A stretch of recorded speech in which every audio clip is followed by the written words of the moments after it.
pleasure has seduced men across centuries. In our modern age, the pursuit of instant gratification dominates the mind. Fleeting encounters, digital fantasies, indulgent comforts. Yet, what seems like freedom is often a chain. Epicurus, misunderstood as a hedonist, warned that true liberation does not come from indulgence, but from measured and intelligent pleasures. Pleasure is not the enemy, but unrestrained desire is a master that enslaves. Men today mistake excess for autonomy, believing that every impulse fulfilled is a triumph, yet they trade inner strength for momentary excitement. The knight of our tale seeks power, purpose, and mastery, but too often finds himself shackled by ephemeral lust, chasing shadows of satisfaction. This pursuit corrodes the spirit and fragments the soul, leaving a life half-lived, caught between desire and regret. What Epicurus teaches is subtle yet revolutionary: discernment in pleasure, discipline over impulses, and an understanding that the highest joy comes not from indulgence but from control.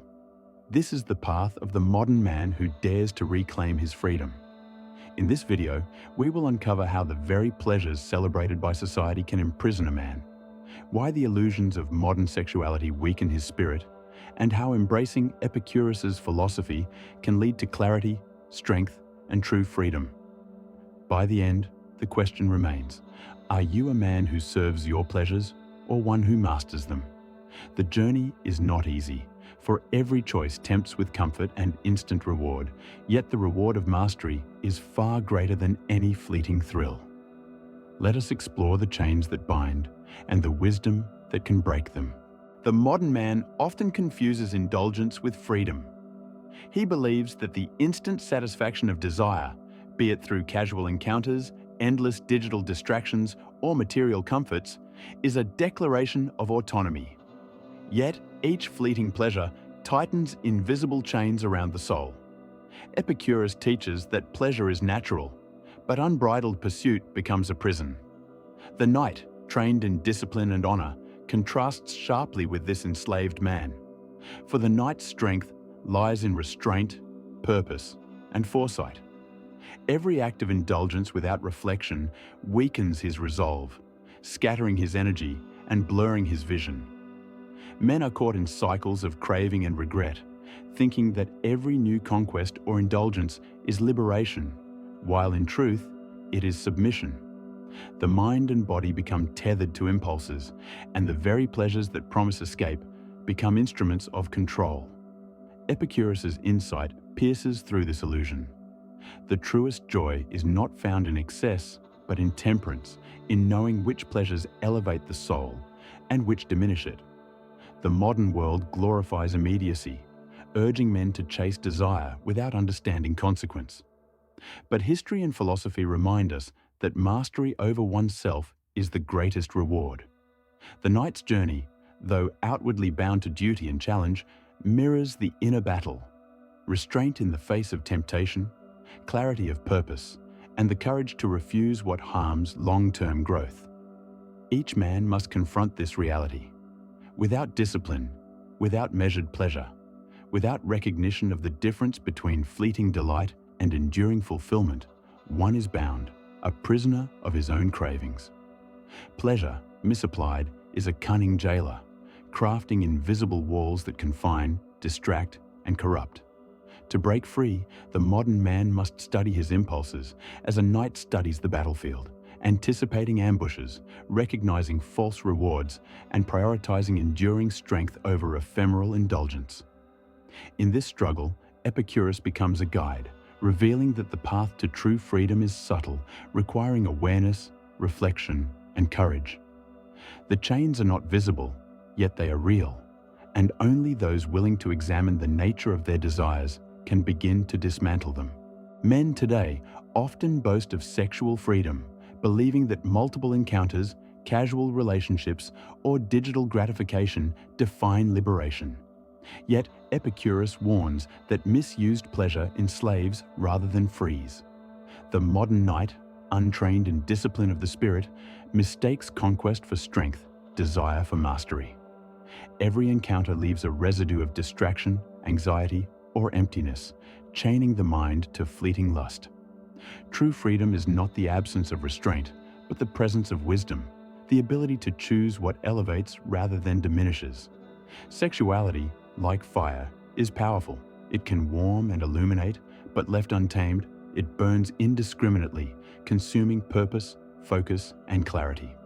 The man who surrenders to every impulse becomes a prisoner of his instincts, believing that indulgence signals liberation. Meanwhile, Epicurus teaches moderation. Pleasure guided by reason, reflection, and foresight multiplies joy without ensnaring the soul. The contrast is stark when we envision the disciplined knight, strong in his restraint, discerning in his passions, aware that desire can be harnessed for energy, not wasted in chaos. Modern society, however, celebrates immediacy, equating quantity with success, lust with freedom. This is a subtle form of domination, where the external world dictates impulses, distracting men from their purpose, diverting energy from creation, ambition, and growth. Each casual indulgence is a thread in a hidden web, binding attention, scattering strength, eroding courage. Epicurus's philosophy illuminates the path. Pleasure is a tool, not a master. The challenge is knowing which desires lead to fulfillment and which lead to enslavement. To reclaim power, the man must act like a knight at dawn, sharpening mind and body, training instincts, mastering impulses, and learning the art of delayed gratification. Sexual energy, when disciplined, fuels courage, creativity, and achievement. When squandered, it becomes a leash, invisible yet binding. The modern man, enthralled by sensation, must recognize that true freedom is measured not by indulgence, but by the control and purpose with which he wields his desires. Without this understanding, pleasure is no ally. It is a chain. Desire is not inherently destructive. It is raw energy, a force capable of creation or ruin. Epicurus teaches that unexamined pleasure becomes a trap, yet wisely channeled, it is a source of strength, courage, and vitality. The modern man often confuses instinct with destiny, allowing lust to scatter his focus, leaving projects unfinished, ambitions unfulfilled, and spirit weakened. Sexual energy, when disciplined, is a fire that can fuel the ascent of the soul. Imagine it as the same force that drives a knight to rise before dawn, to train relentlessly, to face challenges without flinching. Left uncontrolled, it burns bridges instead of forging paths, consumes attention instead of sharpening clarity. Every fleeting indulgence costs not just time, but the accumulation of mental and physical power, the quiet momentum that leads to mastery. The disciplined man, by contrast, converts desire into purpose. He understands that sexual energy is not merely for satisfaction, but for action, for creation, for aligning body and mind with higher goals. Epicurus's philosophy emphasizes anticipation, awareness, and reflection. Pleasure is measured not in quantity, but in its capacity to enrich life without enslaving the self. The modern man, dazzled by immediate gratification, misses this subtle distinction. Society encourages indulgence, glorifying conquest while obscuring its consequences, creating men who feel powerful momentarily but are hollowed within. The knight of true understanding does not reject desire. He harnesses it. He transforms longing into discipline, fantasy into clarity, chaos into structured energy. This transformation requires self-awareness, courage, and vigilance, for the easiest path is always surrender. Yet, those who master this energy discover a life of depth, resilience, and freedom. Every decision, every choice becomes aligned with purpose. Every act of restraint strengthens resolve, and every moment of discipline compounds into true power. Sexuality is no longer a chain, but a current, propelling the man forward toward mastery, achievement, and the fulfillment of his potential. Pleasure, in its highest form, becomes a tool for liberation, not a source of bondage. The modern man is seduced by the illusion of freedom, convinced that instant gratification, casual encounters, pornography, indulgence, is liberation. Epicurus would warn him, these fleeting pleasures are no liberation at all. They are chains disguised as wings. Every impulsive action, every surrender to temptation, binds the spirit more tightly. A life led by desire is reactive, fragmented, and shallow. The man believes he is free, but each indulgence narrows his attention, fractures his discipline, and diminishes his ability to pursue true greatness. Epicurus's philosophy teaches that liberty is not the absence of restraint, but the mastery of self. A man who understands this distinction cultivates foresight and chooses wisely. He foresees the cost of immediate indulgence, the distraction from higher pursuits, the erosion of clarity, the stagnation of ambition.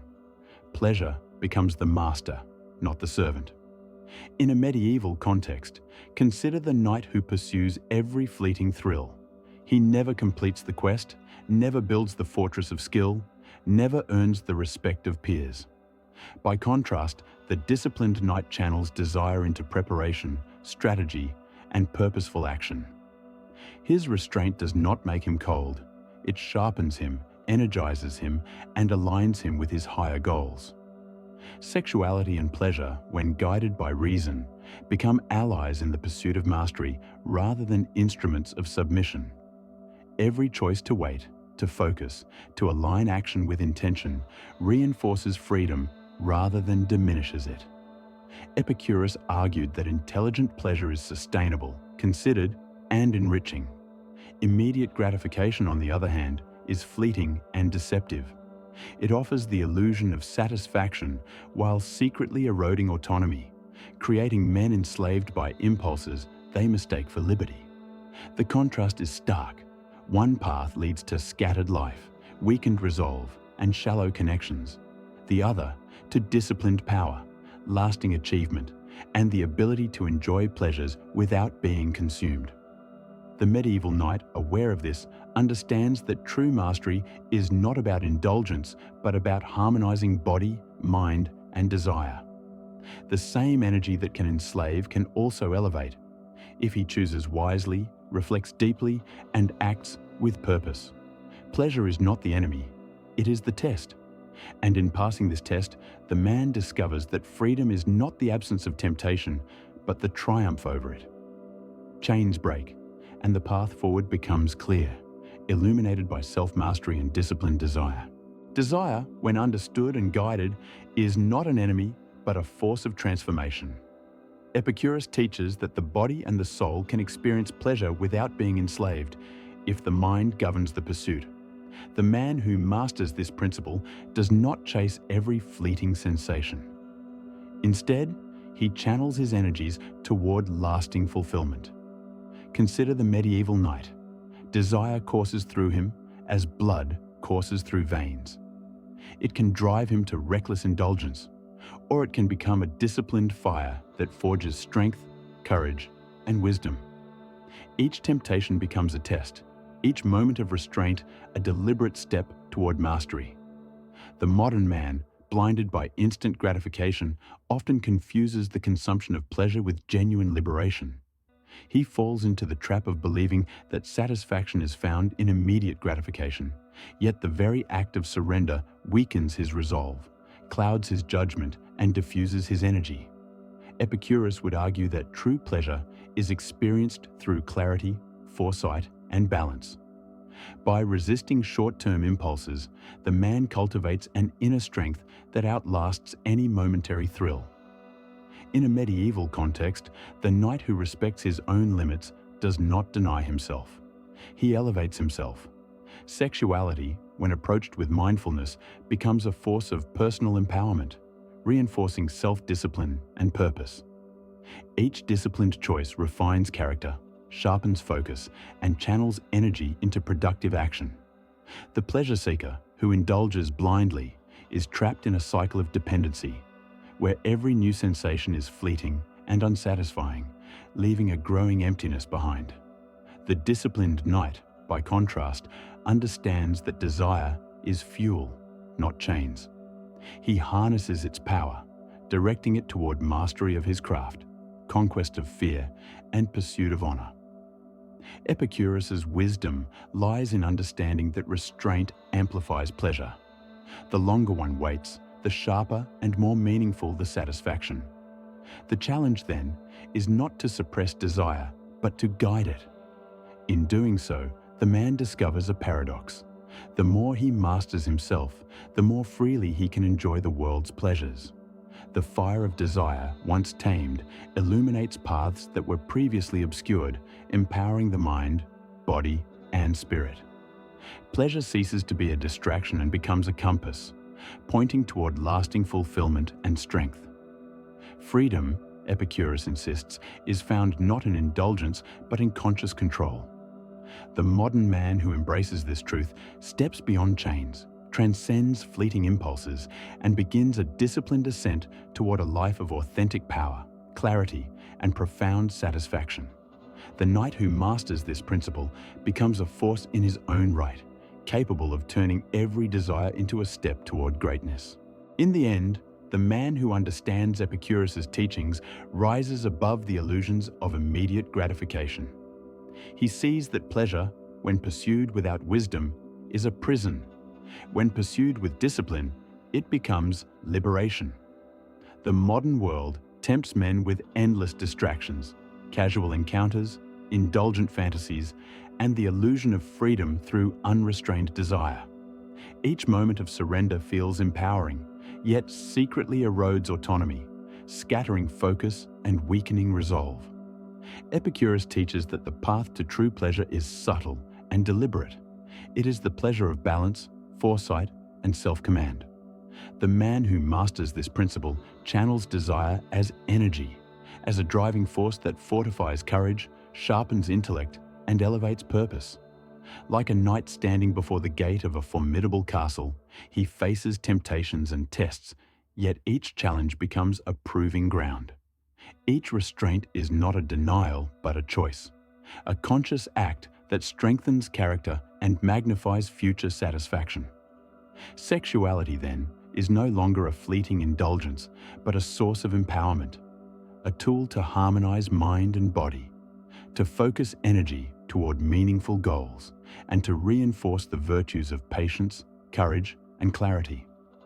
Those who fall into the trap of unrestrained pleasure find themselves enslaved, their actions dictated by fleeting impulses, their energy wasted on temporary satisfaction. The disciplined man, in contrast, converts desire into power, experience into wisdom, and restraint into freedom. In the medieval analogy, he is the knight who wields not only sword and armor, but also the mastery of himself, a mastery that allows him to navigate the battlefield of life with purpose and vision. Epicurus's paradox is clear. The more he restrains and directs his desire, the more intensely he experiences pleasure. The more he masters himself, the freer he becomes. In this sense, freedom is not the absence of restraint, but the presence of control. The modern man, enslaved by immediate gratification, mistakes indulgence for liberty. The enlightened man, guided by the wisdom of Epicurus, transforms every desire into an instrument of growth, every temptation into a test of discipline, and every act of restraint into an expansion of personal power. The pleasure that once enslaved him now elevates him, forging resilience, clarity, and a life of authentic fulfillment. Through conscious mastery of desire, the modern man discovers a truth as ancient as the teachings themselves. Freedom and pleasure are not opposites, but companions, attainable only through discipline, mindfulness, and the courage to rise above fleeting impulses. In the end, the man who harnesses pleasure intelligently is no longer a servant to his instincts. He is a sovereign of his own life, a knight tempered by wisdom, and a soul that has discovered true liberation. The path is difficult, the fire demanding, yet those who choose it will find that Epicurus's vision is not of indulgence, but of a life fully lived. Pleasure as fuel, discipline as armor, and freedom as the ultimate reward.